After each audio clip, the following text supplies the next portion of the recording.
I thought I saw Alex pulling up. Is it ready to go? Tell him to think about volleyball for the spring. Tell him to think about volleyball for the spring. Did he do track last year? No. Oh God, he's not a runner. Have him do. I think I could run faster than him. Shannon, You think you could run faster than him? Yeah. like the stuff. For how long? Yeah. Yeah. Not long. I'm kidding. Not anymore. And like the offerings and stuff. I actually can't beat my son in a sprint, but I can beat him in a longer run. He tires out. It's pretty awesome. You did the race. What race? I thought you said you beat your son on a sprint. Oh no. We were comparing. I don't know what we were talking about exactly, but he was saying that he could run faster than his son. And I said, but for how long? And I said that actually I can't beat Alan in a sprint, but I can beat him in a longer run. He won't stick with it, you know. I shouldn't even tell you the story. My dad's such a proud guy, but he's 85. He still plays tennis. He still golfs and everything. Oh, no joke. Yeah. So Tennis is punishing, man. I don't know how he does it. That was my point. So, we were sitting there a couple of Sundays ago, and I said, "You're still playing? Dad, that's amazing." And he got all insulted. He's like, "Amazing? What? You don't think I could do it? I'll race you right now." Just say, I'm happy that you're active. So I'm like, Yeah, go over there. He's gonna have his running shoes out next time. you better watch it. How old did you say he was? That's great.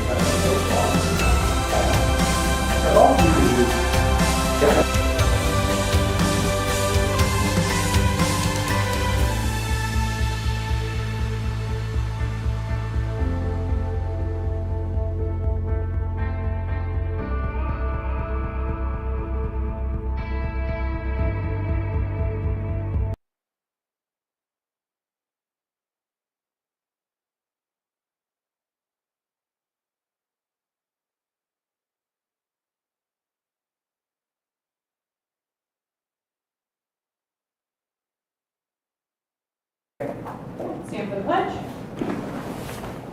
I pledge allegiance To the flag of the United States of America and to the republic for which it stands, one nation, under God, indivisible, with liberty and justice for all.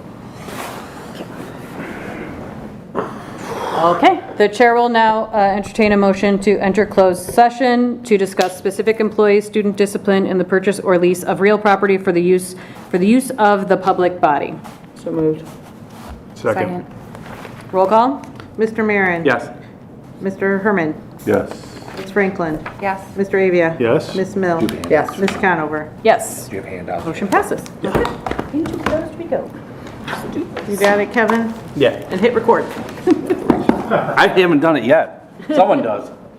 Okay, someone hit. Normally Adina does. Oh, someone hit record. It's on you tonight, Kevin. Oh. The first time it was on me, apparently I didn't hit it. Not that I'm gonna hopefully not get him in trouble. Good. Good. Boy.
and just say test into the mic and then wait about 5 seconds and then do it one more time.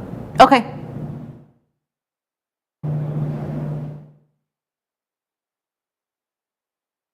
Test.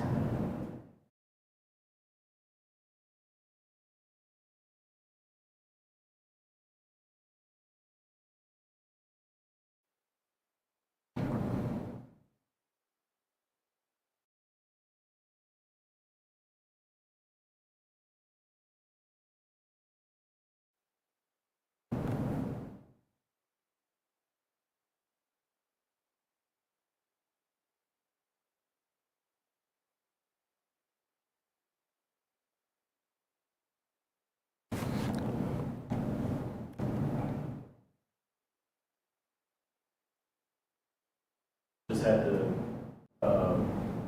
make an adjustment because when the title page is up, it shows, you know, CUSD, board meeting, date. There's music playing, which is supposed to, you know, play while that title page is being displayed. But some of the audio was still bleeding through over the top of the music. It wasn't supposed to, but I think I found the setting for that. So I think it was only maybe like, you know, 10 or 15 seconds, but should be okay. Yeah. We're not really discussing anything important right now. Yeah. Well, this would have been like in between the time that I started recording and when the meeting Oh, started. yeah. Well, that's fine too. But I always say the recording is a courtesy and we do it to assist the community, but it's not a requirement by Opens Meetings Act, so. got it. Yeah. That's you know, it's nice that we can do it and it's nice we have it and that we'd like to do it, but if it doesn't work, we're not in violation of Open Meetings Act, so. I hear you. So that stuff doesn't really, you know, stress me out. It's not a travesty. Right. Right. Not publicizing the meeting, that would be another story. Yeah.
I will entertain a motion to approve the minutes of the July 21st, 2026 regular meeting of the Board of Education as presented. So moved. Second. All in favor? Aye. Opposed? Okay, motion passes. The chair will entertain a motion to approve the minutes of the closed session of the Board of Education's July 21st, 2026 regular meeting as presented. So moved. Second. All in favor? Aye. Opposed? Motion passes. Is there any public comment this evening? No public comment. Moving into the consent agenda. The chair will entertain a motion to approve the consent agenda as presented. Number 1, personnel recommendations. Brandy Campbell, Student Services Outplacement Coordinator. Stephanie Aguilar, Digital Media Specialist, Interim Digital Media Specialist. Maria Mendez, Teaching Assistant. Alicia Tinarella, Teaching Assistant. Carrie Seniskak, Long-Term Sub. Resignations. Number 2, approval of the additional July 2026 expenditure report. Number 3, approval of the August 2026 expenditure report. Number 4, ratification of the July 2026 regular payroll. Number 5, approval of student tour requests, Westmont High School Athletics. Number 6, approval of a hearing officer. Number 7, approval of disposal of equipment. And number 8, certification of hazardous crossing. So moved. Second. Roll call. Mr. Herman? Yes. Ms. Franklin? Yes. Mr. Avia? Yes? Ms. Mill? Yes. Ms. Conover? Yes. Mr. Marin? Yes. Motion passes. Okay, moving into our discussion items, the 2026-2027 tentative budget. All right, Dr. Balderman, members of the board, good evening. Right now, we're going to be discussing the tentative budget for FY27. Just as an FYI, it's a template, it's something we're starting on right here. It is a process that we will discuss. For example, here's the calendar. Throughout the school year, we've met with staff regarding their student needs. That was one thing we've been really always kind of pushing on, because we do know that Westmont is a great place. There's a reason why people want to come here. The fiscal year did start July 1st. Today, we're going to be reviewing the tentative budget. And then on September 24th, which just leaves us with one meeting between that, we're going to potentially do a final budget adoption, and then it'll be submitted to ISB on October 31st. So really briefly, the revenue variables, some of them have changed. It was actually for the good. For example, corporate personal property replacement taxes, there's been an influx of businesses spending money in the state of Illinois to the tune of a 21.9% increase. The last couple of years, we've seen decreases. When COVID was occurring, we actually saw a lot of increases, but this one was a pleasant surprise. It amounts to a $94,232 increase to our district. Mandated categorical funding is always going to be one we'll talk about. We're seeing continual declines in planning on proration because the state claims they'll say they can pay a certain amount of money, but they prorate it, meaning they will decrease the amount that they give us. They continuously do that. A mandated categorical means it's something that we have to do by law, and it's there, but the state would typically fund it, and that's not always happening. So then it falls on us. Consumer Price Index, we saw different, right there, numbers with that. There's a 2.9 December CPI. We are a Tier 4 district as well. So that means we do get less aid because we are very property tax reliant. And then grant funding is becoming a pretty big variable, and you'll see that in this presentation. So if you look at expenses by object, we pretty much fall in line with a lot of places. About 57% of it is salaries, and then 20% almost of it is benefits. Then you do have purchase services and supplies. I would note other, which is 9.6%. That consists of bonds as well as outplacements and other tuition-based programs that the district would have to do per law to make sure that a student gets, their education. Expense variables, supply of materials, that's not a negative, I apologize. It's a positive, or it's an increase of a 2.7%. And then we have our union contracts that we abide by. So we have our custodial staff, which is 4.5%. WESPA, which is more of like clerical and the teacher aides, 4%. And then our teacher contract is 4.5%. Transportation, as we discussed, is 9%, which is in line, if not a little bit lower than some of our neighbors. And then the one that we are investigating right now is insurance, being a 17.1% increase for health insurance specifically. We've been in contact with a couple districts looking at that because everyone is up in arms with it. It's been hurting a lot of people's budgets. So we need more as to why, as well as what are we going to do to contain that, and we're working on that now. Were we in a cooperative for that? That is correct. There are pros and cons to a cooperative. The pros are if you have a really rough year, you might not see as much of an increase because you're taking on everyone else's, but at the same time, it's also a con, right? If everybody else is having issues, yours goes up as well. Also, at a co-op, you don't always have full control of your plan. So if we wanted to make certain adjustments, we'd have to go through the co-op to ask. One of those, for example, pharmaceuticals is a big one. That's where I feel we could probably make some gains, and that's something that we're working with our co-op on, and it's not just me, it's several other districts. Okay. Our revenue sources are not like everybody else's, necessarily. 90% of our revenues are local. And then you have federal being about 4% and the state being 6.4% of our revenue. Westmont is right here. We have about 70% of our local revenues come to the homeowner. The commercial and industrial are at 26.7% and then 3.3%. Other districts have more commercial and industrial in their parameters. Since they have that, the commercial industrial take on more of the tax burden, which then decreases the homeowners. So I think I used an example last year when there was a hospital in my prior district that went private. They came off the tax rolls because they were tax exempt. Their EAV was $20 million. Came right off the tax rolls now. So who did that fall on? Everybody else. That's one advantage to having more commercial industrial, though, that negates that and helps with the residential so that they don't pay as much into it. How's the tax rate compare between like the commercial industrial / like resident? Is the commercial industrial like a higher taxed at a higher rate, a lower rate, or? They have a different tax rate. Some of it, commercial, I believe, depends on how the businesses are doing, and then there's a formula to it. The industrial is similar. I can get a little bit more into that the next time just to have the exact formulas, but they do have a different formula to it as well. Okay. So when we looked at our operating budget, we were looking at the revenues, expenses, and the difference. I did look at the percent change in expense of the real numbers from the prior year compared to what we're budgeting this year.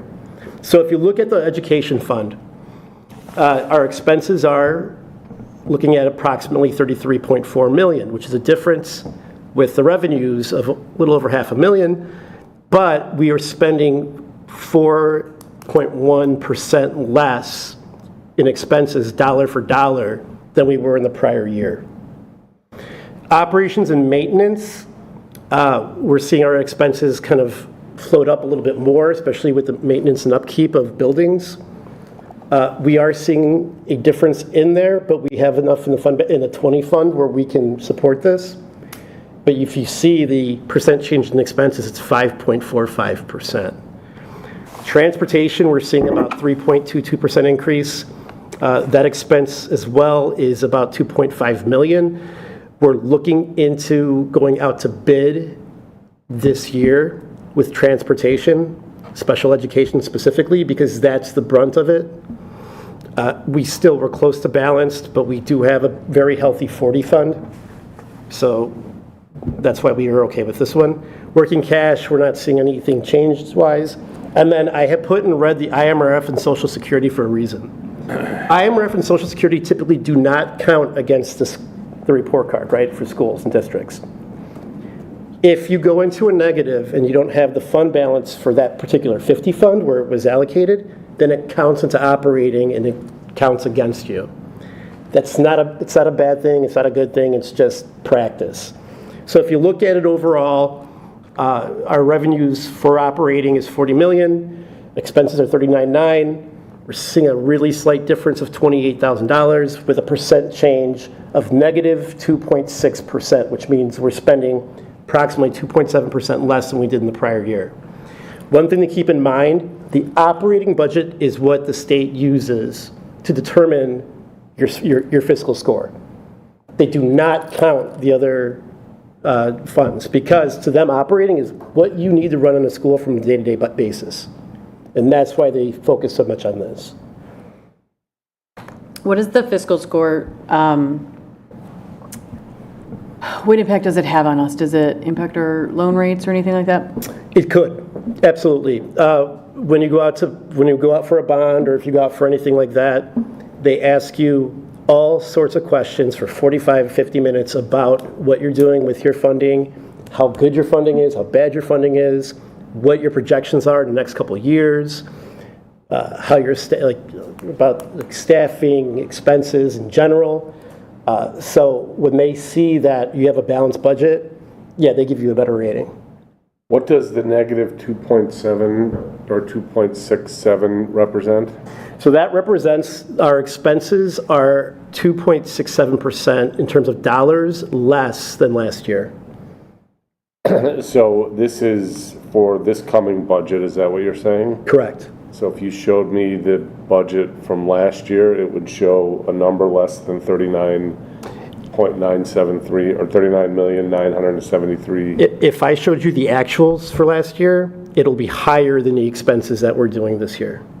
Okay, so what then, I guess I'm not really super clear on what the negative 2.67 represents. So the 39.9, if you add an additional, sorry, my screen just went blank. If you add the additional, let me tell you how much we spent over 40 in operating last year in expense, 2.67% more than we did in the prior year. And I have that information because that was, comparing budget to budget didn't make as much sense because the actual is what we were looking more at, like what really happened compared to what we're planning on. So that is where you see the decrease in the 2.67 is we're spending that much less in expense compared to last year. So what we actually spent versus what we're budgeting, is that what you're saying? That is correct. Sorry. So essentially, the district last year spent $43 million. Right now, the budget we're looking at is a $41.5 million budget, which is a decrease of $1.5 million. We'll talk about some of those in a few. It's a 3.6% decrease in spending despite the inflation and costs. Now, cautionary tale here. There are outplacements that may occur. We may need staffing with like teacher aides, especially if an IEP says a one-to-one. There are little things that can happen, right? We also may have stuff happening with our buildings, right? If there's something that happens to our buildings, that might take up more of that. So just to keep in mind, that's why I like to keep an exercise where we have this space from now until September to make those particular changes and communicate them with the community and the Board of Education so that people can see there is thought that does come through this. My apologies, I don't know what's going on here.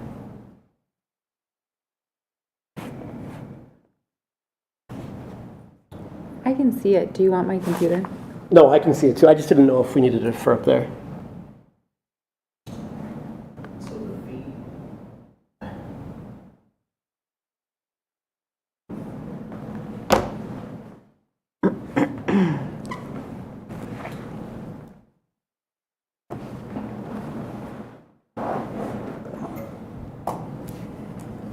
Did you hit something, Ron?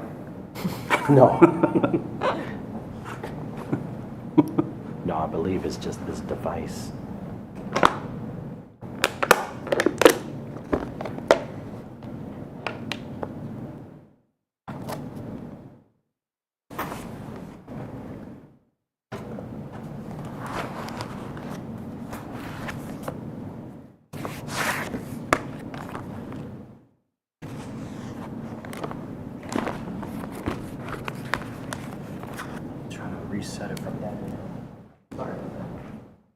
In the meantime, we can at least talk about the legal requirements for schools and what we can see, which may occur, right? So, examples, schools are required for like special education and accessibility. We can't just cut from there, right? There are reasons behind that. Students have the right to a free and appropriate public education. That's what we're responsible for. Student transportation support services are the same. We are looking at the different routing and stops. However, the tough part about that is that we really only have two major routes for gen ed. It's the special education routes that may change depending on who comes in, where we have to drive them to. We have kids who go 40 miles, one way just to go to an outplacement because that's a place that can handle their needs. Core and mandated curriculum. So, for example, civics in 6th through 8th grade is required, plus you need a civics class in high school. There are certain core classes that the state requires for graduation that we have to fulfill. And then like health and safety and personnel requirements. Another example, health screenings should be allowed by district for all students if need be, starting with the 28 school year. That is a state mandate. That is something that we're going to have to provide. May cost more, we don't know that, but the state says we have to, and they will look at that and they can hold back on funding. Now, the state likes to give the mandates, but the funding for the mandates, as the mandates increase, the funding is decreasing, right? So if you look at this, special education transportation, what the state has claimed they could give us compared to what they really do give us, they've only covered 60% of what they've said they could for this given year, which would be like if you had a mortgage or something and us saying, I'm only going to pay 60% of it. Okay. Regular and vocational transportation, you're looking at 73 to 75% for those two. And then Illinois free school lunch and breakfast programs, they've prorated that down to 32%. So they only give you 32% of what they say they could have given you. For regular and voc ed, 75% of what they could have given you. Special ed transportation, 60%. Part of the reason why is that they're taking the money and they're funneling it into evidence-based funding, which we see as well, but so do 840 plus other districts. So they're trying to fund that and keep that going while taking away from the mandates, while giving more mandates. So that's kind of the trick bag that a lot of our districts are in. When you look at reductions that we're trying to do to balance it, and I will say the reductions were more organic, if you will. It was more of a look at what is needed, what is being discussed. So like support staff, there were 5 FTE less in support staff because there was not a need for it. And that resulted in $200,560. You think it might be a little less than that, Ron, right? It could be potentially. It could potentially be. A little Correct. Less than that, yeah. Correct. It could be. But as of right now, our screenshot, this is what we're looking at. It could be less, just like Jack was saying. So Ron, this has 1.28 million in savings, but earlier it looked like it was 1.5. What's the difference between those two? These are the big ones. These aren't all of them. These are the Correct. big ones. Okay. Yeah, I wanted to kind of paint a little bit more of a picture. Like, for example, contractual, we'd like to talk more about that, I know. We can look into that. Stipend cost adjustments, that was about $170,000 because we worked with the union. They agreed on going back to the FY25 rate for their stipends. And when they make a step based on experience, they get additional dollars to that. That is not happening, they're freezing. Also, supplies reduction, a lot of it was more office items. We've looked at, I know it looks like $150,000, but it's things that we tried not to take away, particularly from the classroom. It's just more of a reallocation, and we believe we can get with that with $150,000 less. And then the teacher retirements were an interesting one. We have 5 that were unfilled, and then we have to let some staff adjust and move into different positions, but 5 were unfilled, which is a net savings of $760,588. It looks like a big number, but you have to think about, once you get down to the end of the salary schedule, how much you're making. And then for family insurance, the district covers approximately $31,000 of that. So that is a savings, but that's also a reason why insurance, the inflation piece is so crazy right now. So that's where these big pieces were. Again, they were followed as a result of adjustments, best practice and student needs, looking at the legal pieces. There were no just like all-out cuts and swipes. It was more of a meticulous discussion, a lot of behind-the-scenes talk with Dr. Balderman and the staff to make sure that it would not affect student achievement and student growth. So the next steps to kind of discuss, this is a tentative budget. It's not the final budget. Showing the template right now for what we're thinking for FY27. Recommendations will be discussed between now and that final budget.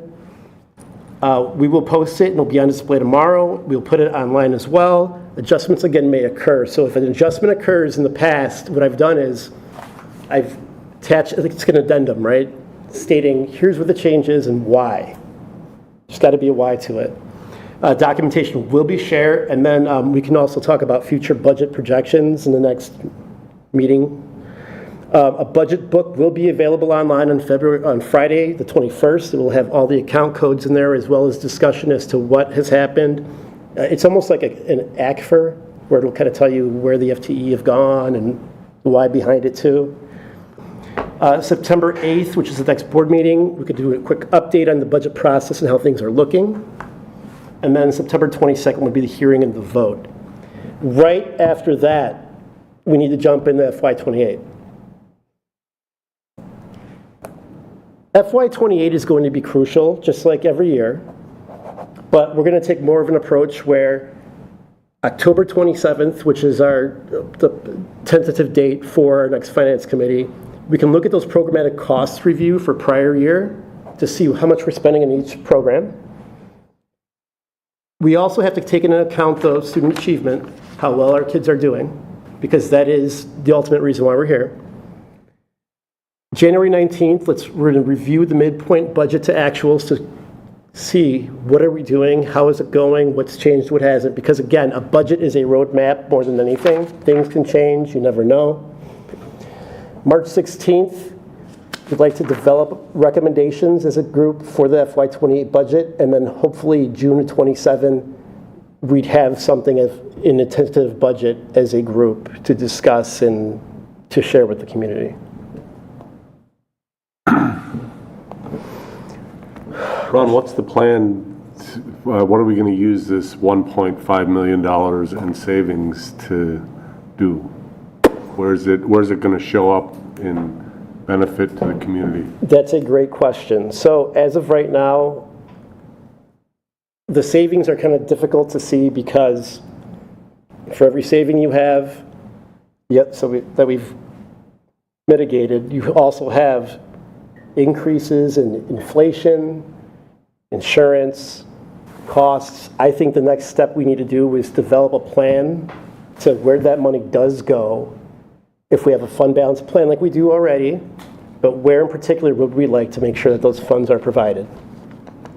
I think that's good. That is a strong future planning thing that we'd have to discuss with the board because it is taxpayer money and for us to make sure and see where we're going to allocate things. I want to be clear about something. Yes, it's a decrease, but the budget is still balanced, so it's not like we have this surplus, right? Mm-hmm. The balanced budget this year is not creating an extra 1 point. We had to cut 1.5 to make it a balanced budget. Well, Tim, it's your question, so ask it. But then, if we're saving 1.5, where is it going to create the balance? But you see what I'm saying? We reduced expenditures to keep up with the increases in other places that we. What are those other places? That's your question? Increases, what, I mean. If we had not cut 1.5, we would have been in the red 1.5. That's the point. So. Yes, but where were those increases in places that we couldn't? Was it?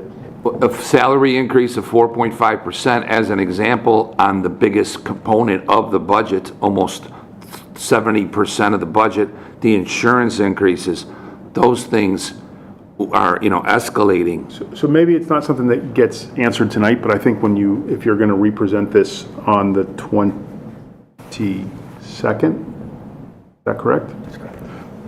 Because the 8th, actually I have a question here about the timeline of all this, so maybe I'll start with that, but I will not lose track of this topic. And that is there are 2 board meetings between now and the 24th, because your timeline said finalizing the budget on the 24th. There's one on the 8th and one on the 22nd. But the one on the 8th, if I remember correctly, is a meeting where we're going to be doing... It's mostly board retreat. It's mostly board retreat. There's not a whole lot of time to have another, discussion. So that means the last discussion on this will likely be on the 22nd. Okay? So now, is that right? Am I right about that? Mm-hmm. No? You're shaking your head no? There's a meeting on the 8th and the 22nd. It'll be voted on the 22nd. Yeah. It'll be voted on the 22nd, but we can have a conversation on it before we vote on the 22nd. What I'm saying is that there really won't be much time to talk about this on the 8th. Correct? I think that's fair. Okay, so I just want to get that out there, because I think it would be good when you present the 1.5 or whatever it ends up being, because it sounds like there might be, based on outplacements and things like that, 1.5 might not be 1.5, it might be a different number. It would be good to look at the balanced budget and understand this savings, where it's getting eaten up, so that the budget is balanced. Because I think that it's there. I'm quite sure that it's there, but it would be good to look at it. And I'd like to see a net number, because it doesn't look like we're kind of really seeing what that net number is, what we have that $1.5 million savings, but what's the actual net of where we're ending up? Yeah. Okay. Expenditures versus income. What is the total budget look like? Okay. And when you think of the 1.5 million savings, or whatever the number ends up being, what is offsetting it in terms of additional costs? Yes, Ron, correct me if I'm wrong, but to address it right here, let's say this year's salaries versus in FY26 versus FY27. You got a 4.5% increase. 4.5% on 30 plus million is almost that entire 1.5. Sure, so just put Yeah, it but put it there. Just put it there. Just show it. And is there To any, maintain a balanced budget, to maintain expenditures close to that, we had to cut out to pay for the increases in salaries and benefits. Insurance is, Yeah. I'll be frank. Jack goes, how's everything going? I'm like, good. Like for the last couple months, insurance has been on my mind the entire time. The 17% of, let's say, 10 million alone, plus when there are claims that are high, we have to eat some of those costs. It's been the union's involved now. They've actually emailed me today to ask for meetings on that for our insurance committee, because we're all feeling that. do we have the ability to shop insurance or change the insurance program under the contract? Yes, there is a clause where we can cancel it. I have it already written down, because I've been looking at other co-ops, as well as maybe even if we have to create our own. Yeah. So there is a clause for us to get out penalty-free at the end of this year. And the insurance committee is part of that, so that the staff is involved with those pieces. The reason that we went to the co-op was because we had been in a much smaller, we were self-insured prior, and it had some really rough years with some very, very high costs, and we're seeing double-digit increases. So initially with the co-op, the first couple of years had been a pretty significant, I wouldn't call it a savings, but after a number of years of really rough. So there's the self-insurance piece of it, and kind of shopping it out, if you will. We always have that opportunity. And is that going to happen between now and September 24th, so that we can see if there's additional savings that we can pick up? I'm sorry, I want to clarify. Are you asking whether we can change insurance companies in the next month? Is that what you're asking? Yeah, I'm asking if there's going to be any exploring what can happen. I mean, I don't think we can change in the next month. Right. Can you explore that going forward? Because this is a budget for this coming, Yeah. Correct. you know, it's not, so it's projecting forward. So what are the discussions gonna be, and can you come back to us and say, this is what was discussed, and this is gonna be an opportunity, for additional savings? Well, can I just clarify?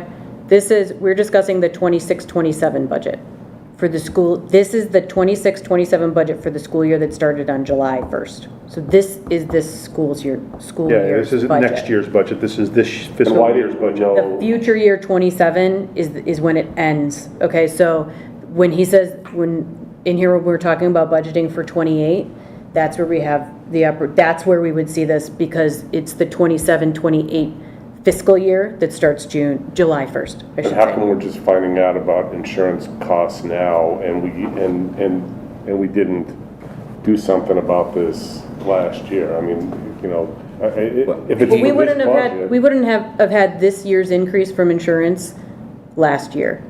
We wouldn't have had that information in a time when we could have done this. When did we get that? It was negotiated up until May or June. I thought I put it in an update. I can look. I remember seeing the update, the increased insurance costs in a board update back in the spring. Typically, all Also, comes in. it's not that, this is to my understanding, it's not that we were the only people hit with an increase in insurance costs. I think that is a generalized thing. It's not a function merely of the cooperative we're in. It's a function of the economy we live in which health insurance is continuing to rise. Are we impacted more than others? Potentially, I don't know. But it doesn't seem to me that this is an issue of we don't have the right insurance coverage for that is optimized financially. I think medical insurance has gone up. Yeah, but we don't know that. I mean, because we haven't looked at it, so we don't know the answer to I'll it. tell you what, this is the talk around the superintendent's tables that the districts are facing across the board. In some places, it's more, in some places less, depending upon the utilization of the particular district. I think this past year had more of an impact on the co-op than an average school, and so we're seeing the gains. But this, I will promise you, this is something that every district is struggling with, the every increases. household is struggling And it's that we've actually, Ron has worked with them, negotiate some things down a little bit as best he could. But this is a phenomenon that crosses districts. I work in a school district, and my school district is attempting to deal with this issue because it's so out of control insurance. They're offering a $500 incentive to not take health insurance through the district.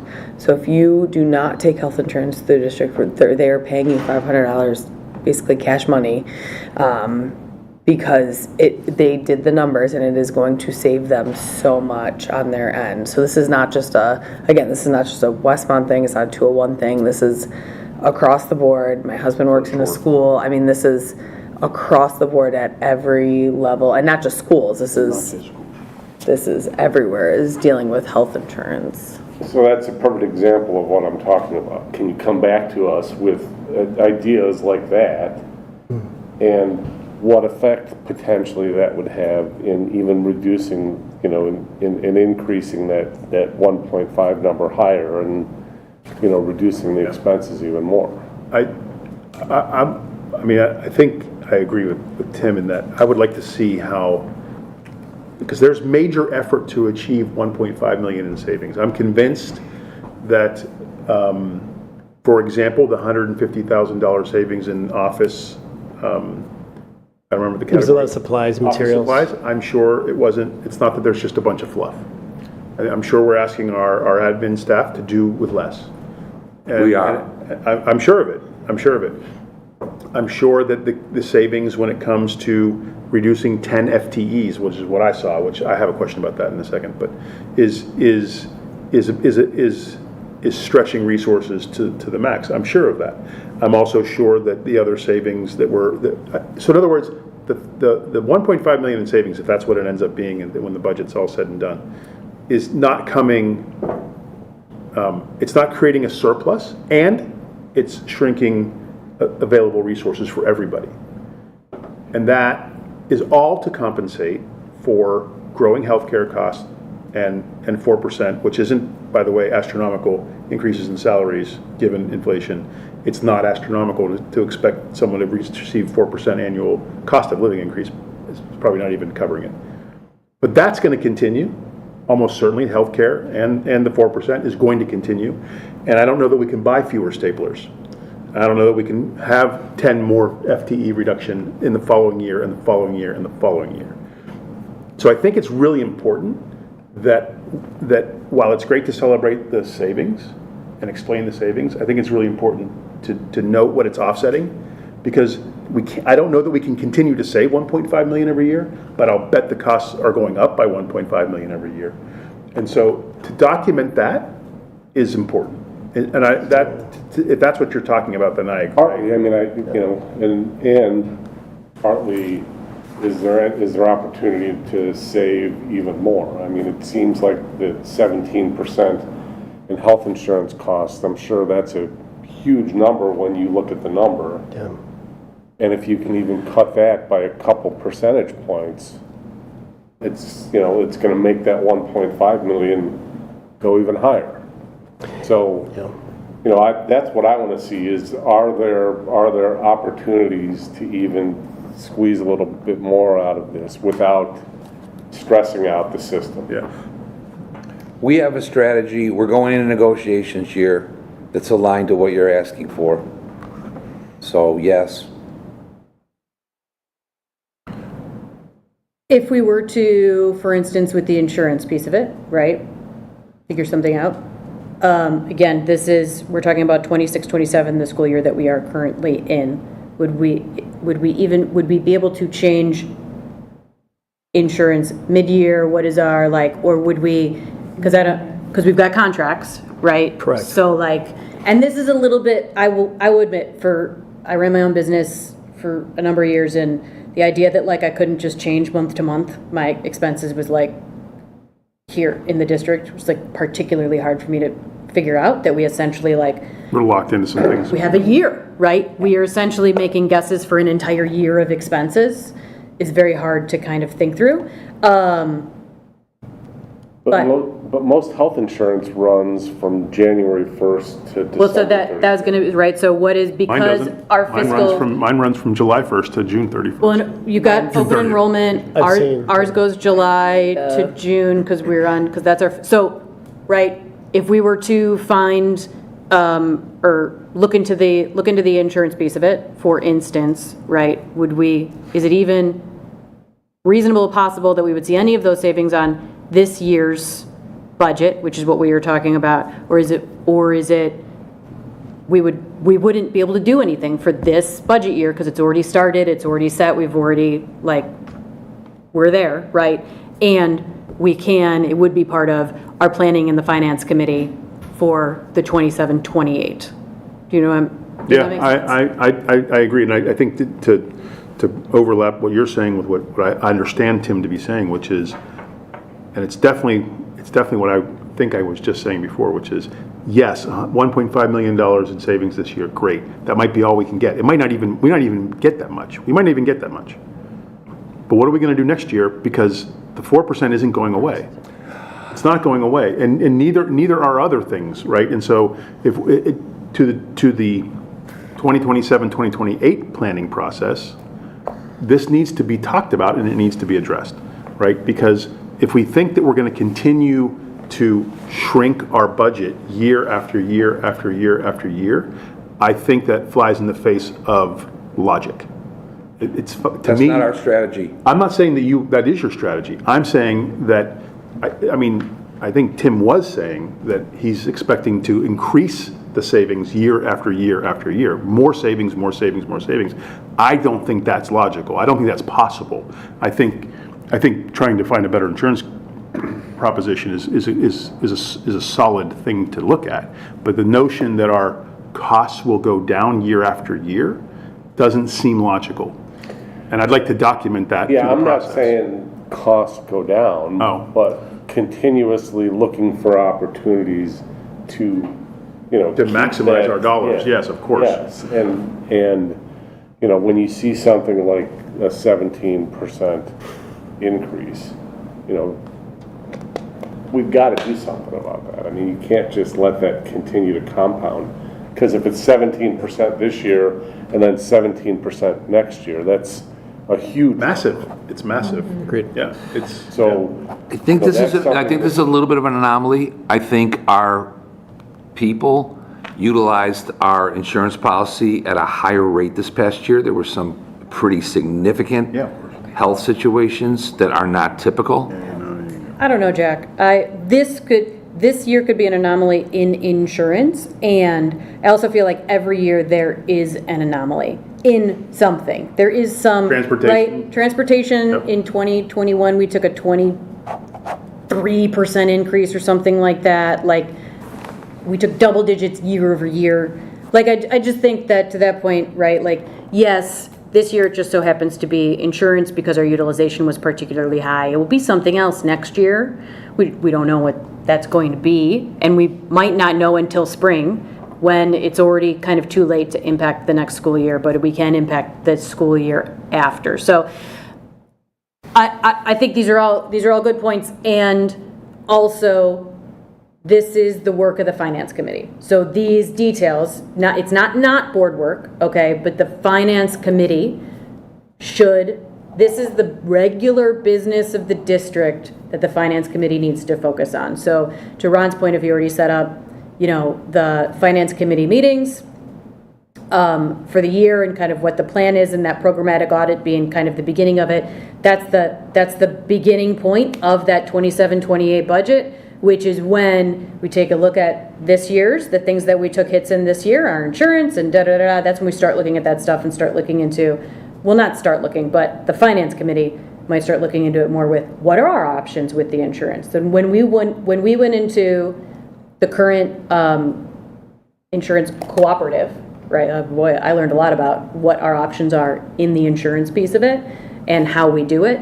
But where we kind of learn about that stuff in detail is in the finance committee, so that we can make those decisions. And then the finance committee comes in, reports to the board, and then we kind of hit it at a higher level. So I think the plan for the 27-28 school year, and dig into some of these more detailed things where we can say for that 27-28 school year, and then we've got to also talk about kind of this school year that we're in currently. I do think that a piece of like understanding these costs from a controllable / not controllable perspective. Sure.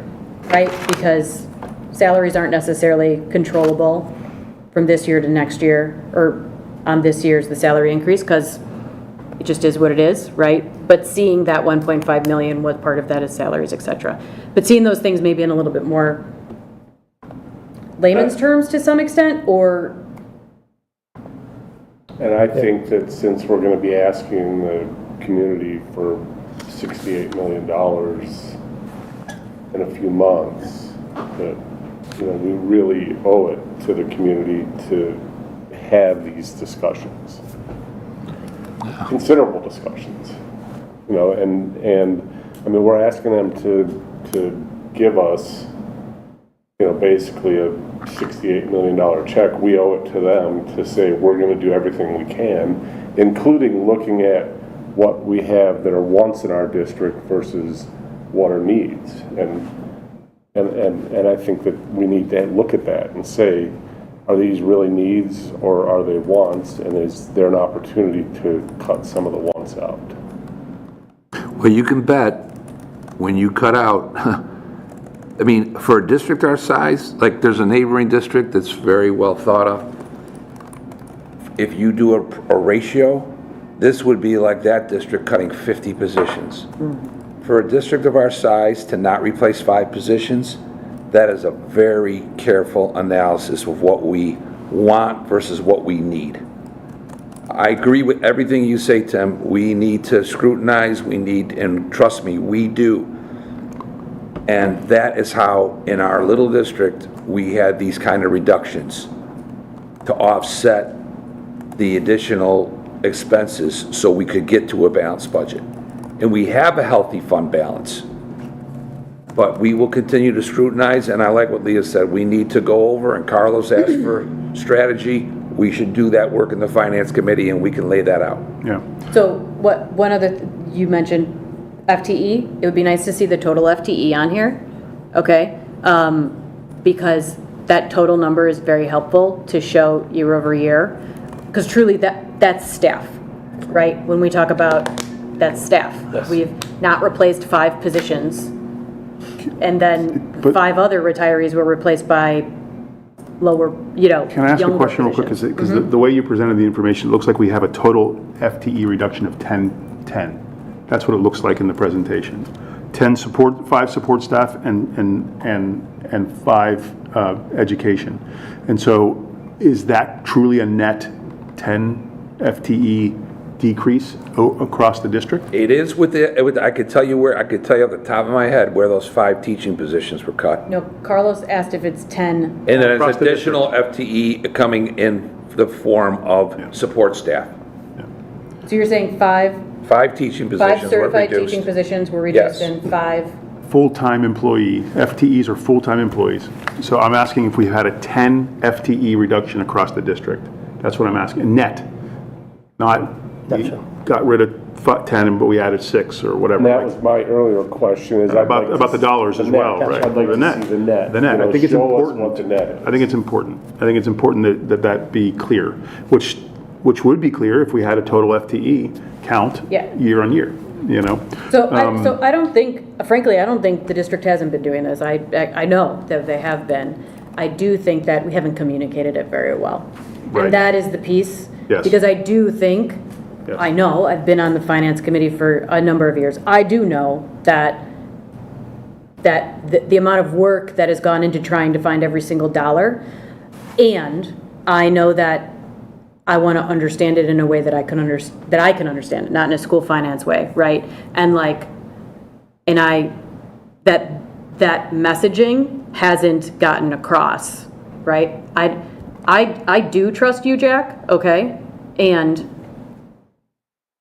I know a lot of people who say trust me and they shut down, right? So let's just put it up here, right? What is the strategy? What are we working on? Let's talk about it. Let's do the work in the finance committee. Let's clarify what that strategy is year to year, because some years we have 15 retirees and that is the whole strategy, but we knew about those for 5 years, right? Other years we've got, I think last year we had 1, right? So that means that on that year our strategy has to be different. But that's work finance committee needs to do and clarify and goal out and all of those things, communicate and then on it, yeah. report here and make it clear. We can't make it clear at the board table. Right. One last question that I wrote down from your presentation, and that is this going to be upcoming the first full cycle of that programmatic review approach? Or this will be the first full cycle, correct? Correct. So that's, when you said earlier that this is going to be like an important year in terms of how the finance committee works and everything, I mean, it's worth mentioning because you're going to be humble and not, this is something you're bringing to the district, this programmatic review approach, and it's new and it will be different for the finance committee. And I think it's exciting, and you should maybe make a little bit more noise about that as you present the calendar and the sequencing, and it was in the presentation, but I think it's important that everyone understand that this is a different approach to the finance committee and the activity of the finance committee, and that, along with what Tim and Leah are saying, is really important to approach it this way. So anyway. Can you explain I don't know when the last time was you kind of explained it for like the general, like at the board table. So it would look at each program, so like you look at, say, driver's ed or the art program, and you look at the costs of what occurred. Then you talk with the experts who are in those programs. How would it look if it was like an increase of, let's say 5%? What would it look like with a decrease of 5%? You look at the FTE supplies, how would you be able to move around and actually achieve that decrease or that increase, depending on what it is, without trying to harm or change student achievement. So student data would also be involved. It would be anonymous. It wouldn't be that actually, wouldn't say, oh, Billy got this. It would be like, here's who's involved, here's what they do. So it paints a picture of where the dollars are going and how it's affecting kids. Yeah. So art costs $1,000 at the elementary. What would it look like if you had $1,100? What would it look like if you had $900? And what would, and then also, what is your current achievement at, Correct. essentially? So, Yeah. and to Carlos's point, this is something that you bring to the table, Ron, in particular, that makes you a special flower. Definitely makes it different. And the way I understood it when you first explained it, and I think it's, like, I've never bought it, healthcare insurance for an entire organization of however many people work in the district. So I don't really, but I do understand health insurance pretty well. And so when we talk about achieving savings in health insurance or office admin or other things, I feel like I understand that and I can talk about it at a finance committee meeting. When it comes to understanding this, how money is spent on the education part of things, right? Not the admin side, not the health insurance side, not the salaries, but the actual education side of things. That's a complete, to me, that's a bit of that's a black box. This is a structured approach to understanding that, which I think is exciting. I think it's really exciting. It'll end up being probably, actually I know it will be more of a celebration. I mean, if you look at, for example, the number of AP tests that students have taken in the high school, there's a cost to it, but guess what? Our kids have so many opportunities compared to other districts, that it makes that picture. It just helps quantify those dollars in a way and explain, and also maybe identify savings in those areas as well, or places to double down on some bets, but in either way, it explains that piece of the financial puzzle in a way that is, I think it's, if you're not an educator, is really hard to understand. So anyway, that's it. I'm done. Thank you. Anybody else? Anybody else? Alex, Heather, Kevin? No. Okay, we will save some time on the 8th to discuss this. We'll try to, we're not going to have a lot of discussion time in open, but we will try to save some time on the 8th to discuss this before. Okay, moving on to the second information and discussion, the policy second reading.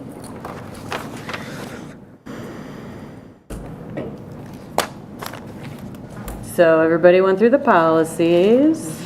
Yeah. I did, and I have nothing to add to this conversation. Same. That we're following Preston's The recommendation. policies look great to me. Cool. I do just want to note one thing that could have that maybe, just to note, they are suggesting the public comment time is 3 minutes. Ours is set at 5. So I just want to I think it's reasonable. note so that nobody's like, when did it become 3? Well, Today. this is when it would become 3. I mean, Okay? so So for a year, no one's used 5 minutes. It's happened there before, were, but it has been a while. oh boy, were there days. It's happened before, but it's been a while. It is nice to have it in there, and also We can always the board suspend it. president can always allow people more time, okay? Yeah. So I think the 3 minutes, so we'll update that piece of it. I just wanted to if everybody, I feel like that one would be like, when did it become 3? Well, it became 3 today. Tonight. Okay, cool. Minutes. Any other comments, questions on the policy second reading? Okay, then we will move on to discussion number 3, the critical incident. And so the critical incident, we report this every single year. We can't necessarily give details, but can you speak through it a little bit, Jack? We held the meeting with the proper authorities and our administrative team, and they reviewed our critical incidents. Shannon May was present for part of the meeting. She might offer more details, but this is an annual review, and They go over the evacuations, what went well, what didn't, what they want to see different, how they want to work with the police department, fire department this year. So Details of which we can't. Yeah, some of the Release safety for safety. plans are not, Safety reasons, we can't discuss them. For safety reasons, we can't discuss in detail safety. but our people took it seriously. Our admin team was there with local officials. They did a quick review and analysis, and so they, Great. Okay, into action items then. The chair will entertain a motion to approve the tentative 2026-27 budget as presented, and that said budget will be available for public inspection in the district's business office from August 19th, 2026 until board adoption on Tuesday, September 22nd, 2026. So moved. Second. Roll call. Ms. Franklin? Yes. Mr. Avia? Yes? Ms. Mill? Yes. Ms. Conover? Yes. Mr. Marin? Yes. Mr. Herman? Abstain. The chair will entertain a motion to approve the policies as presented. So moved. Second. Roll call. Ms. Franklin? Yes. Mr. Avia? Yes? Ms. Mill? Yes. Ms. Conover? Yes. Mr. Marin? Yes. Mr. Herman? Yes. The chair will entertain a motion to approve the transportation contract with First Student from the 2026-2027 school year through the 2030-2031 school year as presented. So moved. Second. Roll call? Mr. Avia? Yes? Ms. Mill? Yes. Ms. Conover? Yes. Mr. Marin? Yes. Mr. Herman? Yes. Ms. Franklin? Superintendent's report. hi, everybody. Okay, I'm going to give you a quick review. Here we go. I guess the best way to summarize our report, there's two main pieces today. I want to talk a little bit about our opening, give you some details, and be able to answer questions. We're off to an outstanding start. We're most prepared for our students tomorrow. And then talk a little bit about some things our architect has done with building models for our town hall meetings that start this Thursday. So we had a meeting yesterday with the entire district. When I say entire district, I mean we highlighted the work of our custodial staff, our cafeteria team, our administrative assistants, you name it, every component, teachers, staff, everybody. So everybody has to be at this meeting as we explore our vision and go over our progress. These are our new people. We are in a very enviable position of having selectivity when it comes to hiring new employees. I think we did an amazing job of balancing getting the most talented people within financial constraints. And we're very excited about the new team members that are joining our amazing team. We talk about how our job as a central admin is to serve the teachers and staff so they can serve students, that our purpose is to use our influence to create a greater good, and that we are making a difference, and that the power of what we do is to transform student lives, and we take that as our sacred responsibility.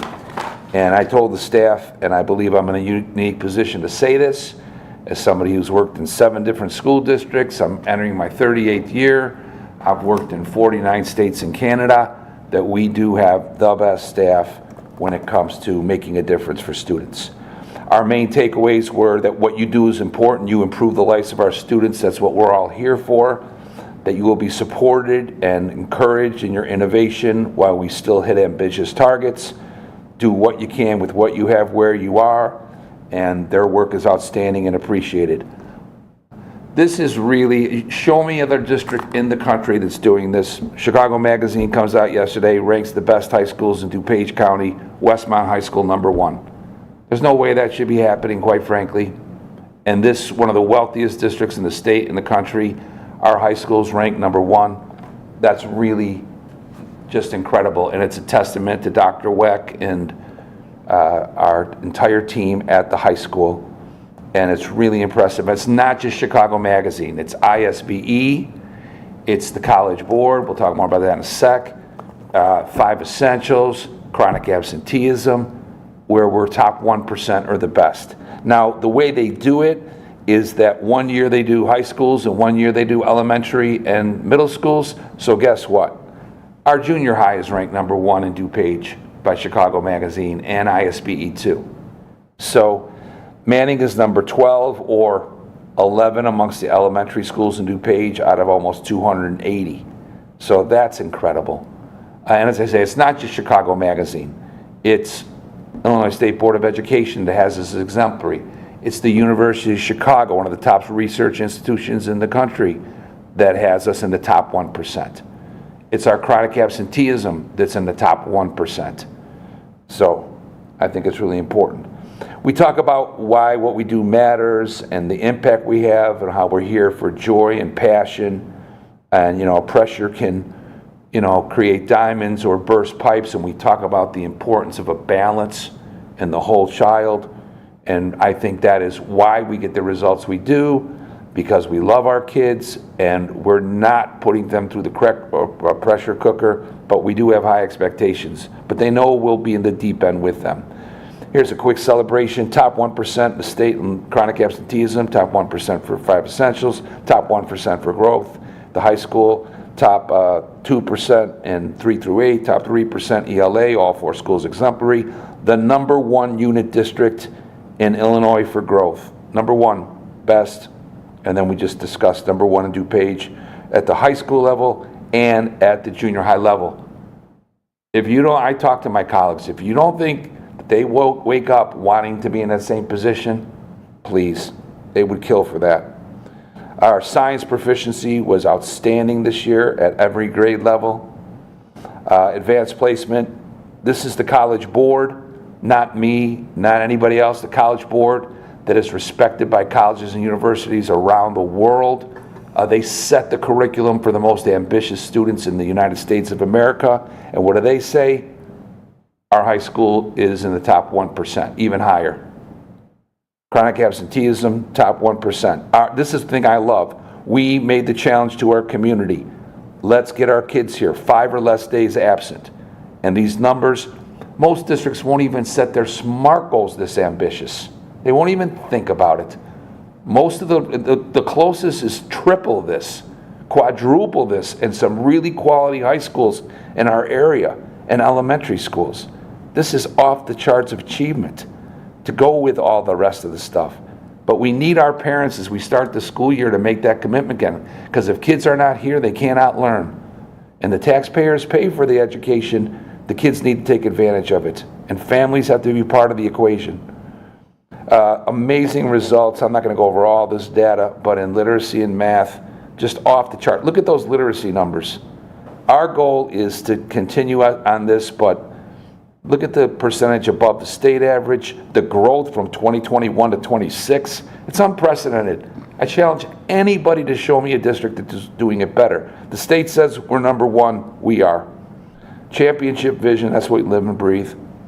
Having the right mindsets, followed with the technical follow-through, ambitious targets, but relevant innovation. We talk about Harriet Tubman never losing a passenger. That's how we look at our kids when it comes to graduation rate, when it comes to chronic absenteeism, when it comes to literacy.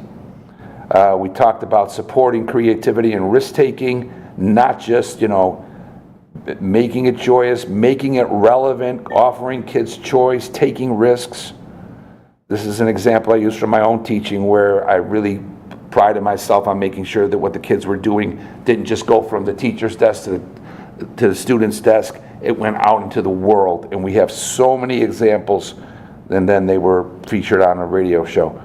This was our one of our guest speakers, the president of Marist High School, who his team has visited our school, but he inspired us too. These are just a select group of relevant, creative, joy-filled curriculum projects that are being conducted in the district. I'm so proud of our team. So that's just a visual collage of it. We want kids to have fun and our teachers to have fun while still being ambitious. The goals are very clear, which hasn't always been the case. It's not the case for most districts. We added the family communication goal where we want every kid's family to be contacted by October 8th, and then again a follow-up by February 25th. Our theme is every student, every day. And we're serious about that. We talked about the Westmont 3, how to get in quality instruction, and then we did an on-the-spot kind of feedback from our team.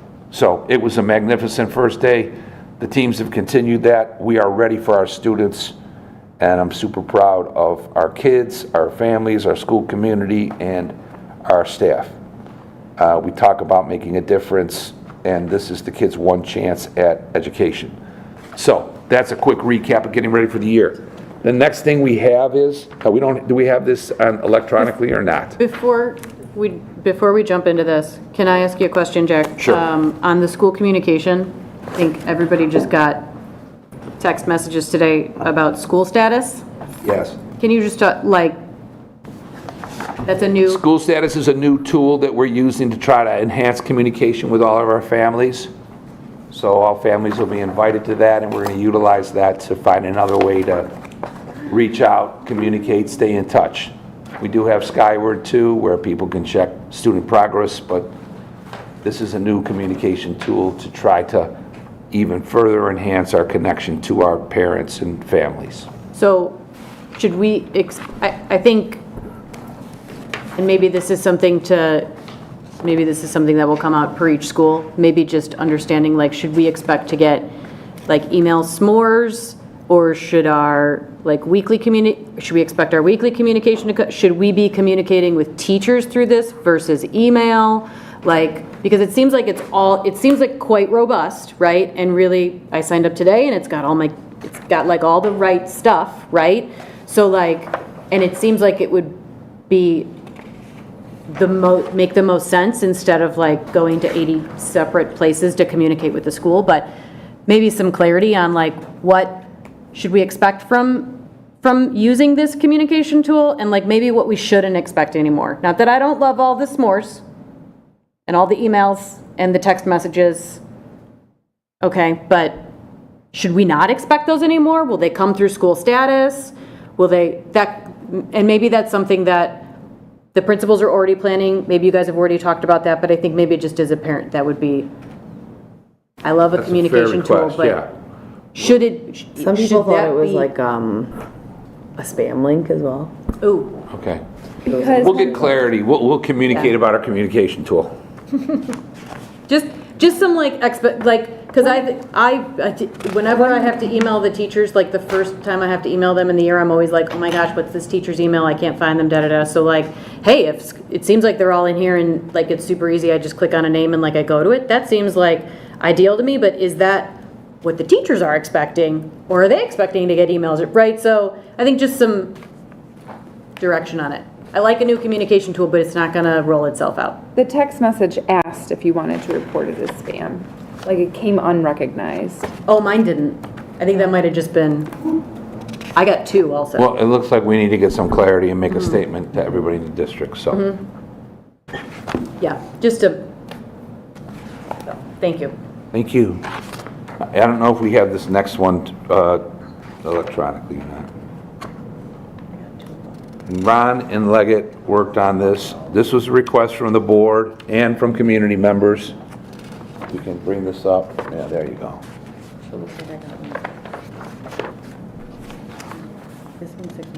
So, we start our series of town hall meetings. If we're going to ask the community for the support, I think they need to have maybe some visuals of what we're potentially looking at. This is not finalized. This is not the answer, but it's some more clarity.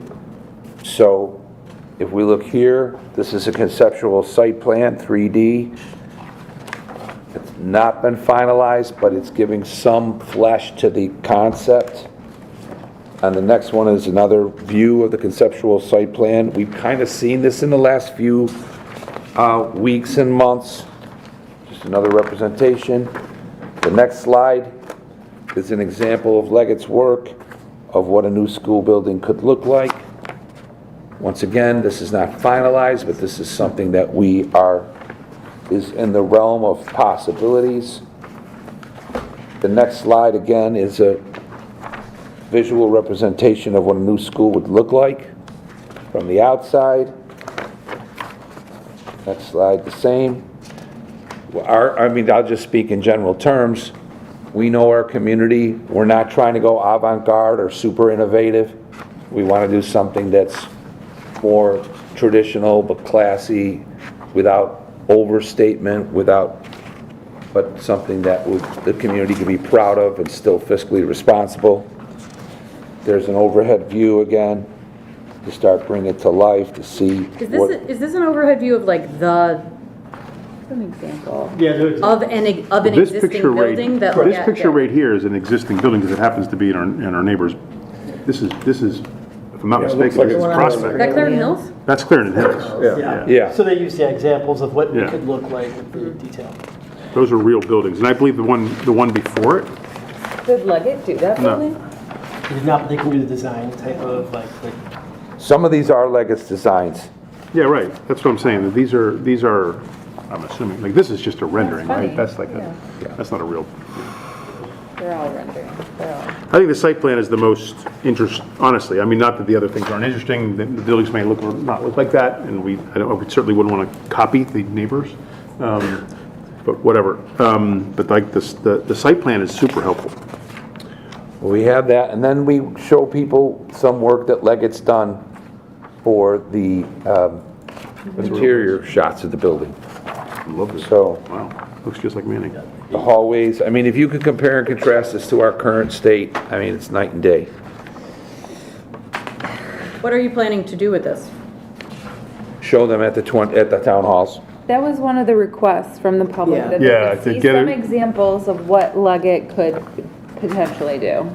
So Can we these are, just be, like, let's just be clear, right, with some of this is like a potential rendering, like examples of Leggett's work, like, because this is just, the conceptual plans like make all the sense in the world, that's real easy, but nothing else has like what am I looking at, right? Like a potential, is this a the last series, ideas, mood Yes. board, you want to call it a mood board, I don't, but This just, was part of the last go-around, too. yeah, this was, Yeah. this building was in particular a big the part. last 6 or 7 slides are all actual work from Leggett.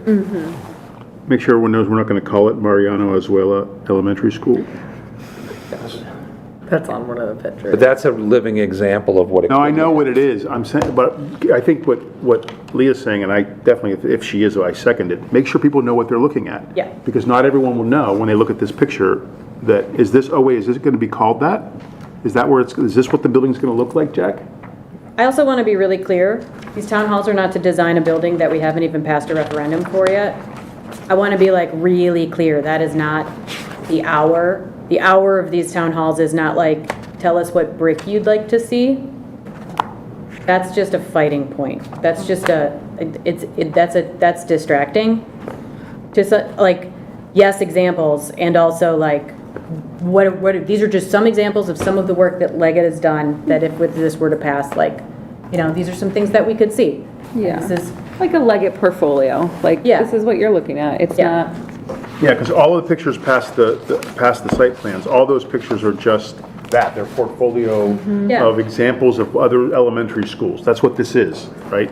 But the site plan is our current site plan. It's not the site plan. Yeah. It's not, this isn't the way it's going to be. If someone thinks it should be oriented differently, it might be oriented differently. This is just an Yeah. example. well, the site plan can actually be spoken to about like how many cars this will take off the roads, like the safety concerns, right? That's the stuff that is really like impactful to the day-to-day that we've had a lot of really, really great questions and concerns about over the town halls is what will this do to traffic? Why will this be better or worse for traffic? Like, we've had a lot of concerns about that. Yeah, I agree. Yes, people would like to see examples. They'd love to see like what it could look like, but people are concerned about what it could be like. And that has less to do with like what it looks like and more to do with how it operates. And I think the site plan Helps with that a lot. helps with that and helps with that conversation. But I wouldn't put up like 10 slides of these. If you'd like to put these up as like one slide with multiple pictures on it, again, as an example of Leggett's work, but I would not look through this. I think look at all of these and like, we don't need to explain. So, and I kind of disagree. I think that there are people who at this stage want to see what it's going to look like, not only what it's going to be. And There's how no way it's to gonna know it. look. But That's the this is problem. not, but this is not what it's going I to. want to know what my baby's going to look like, but I got to wait for the baby to come out. I really do. I can get people all wanna- kinds of information. I want to see beforehand. examples like this. I'm concerned that if we came out with a design, the pushback that we would receive based on, look at them moving forward, we haven't even passed this, like. Can I throw and something then else out there? If Can I- there's designs that they don't like, That's a reason to, frankly, just don't. I don't like the door handle is a reason for vote many no. people to say no.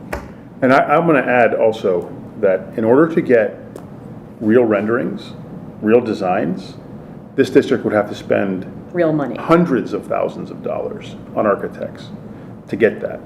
And so the notion that we're going to get that it's not only unrealistic, it's counterproductive to the goals of this district, which is fiscal responsibility. To go out and spend money on that. I didn't say that you had to necessarily do renderings, but I don't think that we should not show examples of their You can show work. these And I examples. also didn't I wanted- say I wanted don't to be show clear what they are. I examples. thought that's what you were saying. No, I said like, if you'd like to put this on like one screen, all of these pictures on one screen, and explain that it's examples, some potential examples, work that Leggett has done, things that we could see, so that people could see those examples, but not that we should go through each of these pictures in the town halls. Or if you're gonna go through some of, or any of the pictures, explain what they are. Because again, this is a way to sort of the Venn diagram of what you're saying, Tim, and what I'm saying, which is make sure people know that this isn't the design this isn't what the new elementary school would look like if the referendum passes. This is an example of what it could look like and what because nothing in Manning looks like this. And if you want to scroll through those pictures, I'd love to have all of us have a good look at the difference between what a modern elementary school looks like and what our elementary schools look like. Nothing, slow down. Nothing in Manning looks like that hallway. Nothing comes even close. Or Miller. A collage. So, A collage so I think what's yeah. important about these pictures is to explain to people what they are. This is a real school somewhere else, not too far away from here, actually, and that this is the difference. And to Leah's point, like the layout, like, oh look, there's a room for cars to go off the street and drop people off and pick people up and all those different things. Like this is what it could be.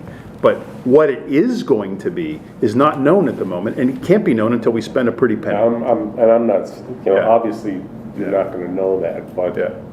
I do think you need to give people an example of not only the layout, but also what it could look potentially like. it could look like. Potential. Yeah, right, Yes, and I think I agree. that, I would get, like, I already kind of got excited when I saw these pictures just now. This is the first time I'm seeing them. I think everyone in this room, other than these two gentlemen, this is the first time everyone's seeing this. Like, when I see this, I go, oh my God, are you kidding me? Why are we even talking about this? You know, honestly, that's my reaction. My reaction to these pictures and knowing what this school could feel like on the inside for educators and for students. When I see this, I get super excited. I want to go vote now. Yes, and to the budget point earlier, communication is our challenge. Let's be clear on what we're communicating. We've got 10 slides or 15 slides of pictures of other schools and other places. That communicates that that's more important, okay, than the conceptual plan. It talks about design and da-da-da-da, and that is not the message. That's not what the town halls are about. We are not designing something. So a collage of these pictures on a couple of different slides, maybe. We have a collage of our existing Manning. We've taken lots of pictures there, That would be right? really interesting to share. Existing potential. Maybe put them side by side. Show the library. Right? You want to, I think that really gives that piece of, this is what it could look like and this is what it looks like today. And it shows off Legat's work. Let's also make sure that we thank them for donating their time, because they have donated a lot of their resources to this. They've done a lot of this at no cost to us. You had a picture So- of some of the modern HVAC systems too, Oh, while you're at it. you can't see them because they're well integrated in the building, The but only one that I would say is maybe to be highlighted, because it would be an addition that does not currently exist in either of our elementary schools, is the sensory rooms. the sensory rooms. I think that is such a benefit to our students. So this would be one of the ones that I would be like, I think, I agree with you 100%. It should be maybe a collage or a side-by-side, or I agree we should be highlighting these things. People should know what it could look like.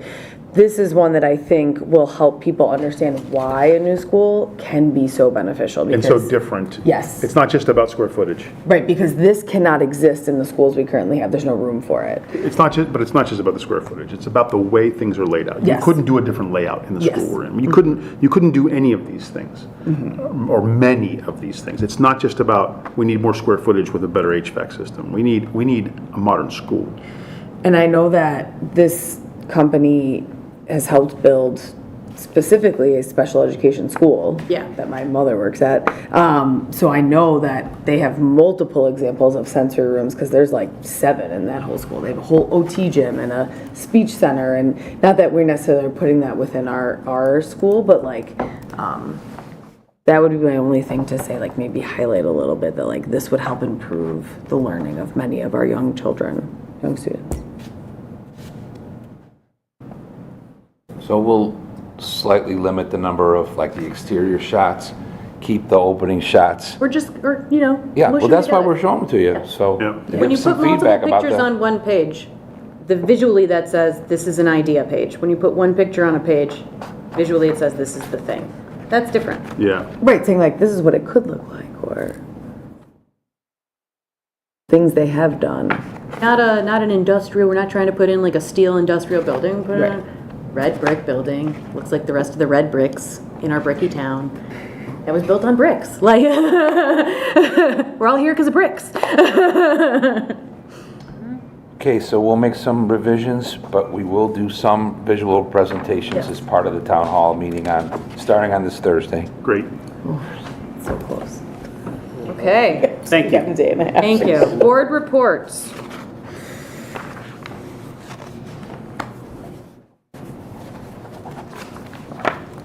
Okay, well, the only board report I have is that we have and everybody has received the invitation for our board retreat on September 8th, or September 8th, yep.